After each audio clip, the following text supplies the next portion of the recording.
பக்தர்களுக்கு என் அன்பு வணக்கங்கள். ஓம் சாய்ராம்.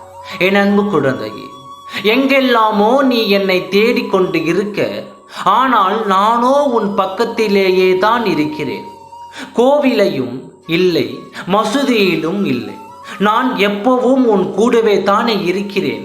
நீ என்னை நினைத்தாலே போதும், நான் அடுத்த நொடியே உன் கண்களுக்கு தெரிவேன். தினமும் நீ என்கிட்ட வேண்டிக்கிற உனக்கு உதவ சொல்லி கேட்கவும் செய்கிற, ஆனா உனக்கு நான் உதவி செஞ்சுட்டு தான் இருக்க. அந்த விஷயம் ஏன் உனக்கு தெரியாம போச்சு? ஆனால் என்னைக்காவது நீ யோசிக்கிறியா? உன் கஷ்டங்கள்ல உதவுற அந்த மனுஷனும் ஒரு கடவுள் தானா? தினமும் அந்த கடவுள் உன் கண்ணுல தென்பட மாட்டாரு, எல்லா இடத்திலேயும் தெரியவும் மாட்டாரு. மனிதனோட இருக்க குணத்துல கடவுளை நம்ப பார்க்க முடியும்.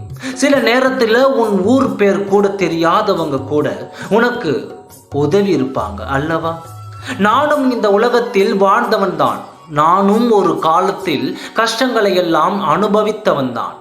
ஆனால் அப்பொழுது எனக்காக உதவுவதற்கும், என் மீது அன்பு செலுத்துவதற்கும், என் மீது பாசம் காட்டுவதற்கும், எனக்காக ஒரு வேளை உணவு கொடுப்பதற்கும் நல்ல மனிதர்கள் இருந்தார்கள்.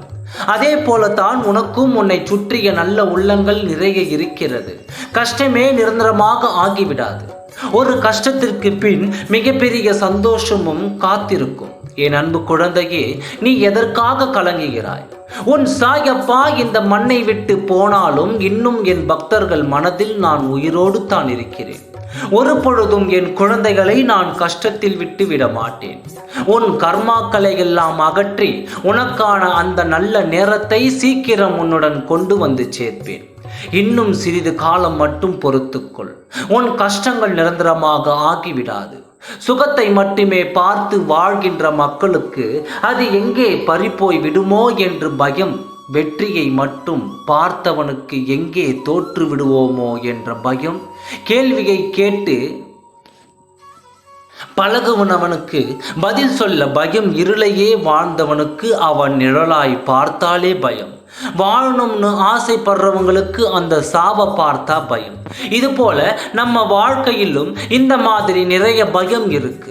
இது எதுவுமே நிரந்தரம் இல்லைன்னு உணர்ந்து வாழ்றவனுக்கு எதை கண்டாலும் பயம் கிடையாது.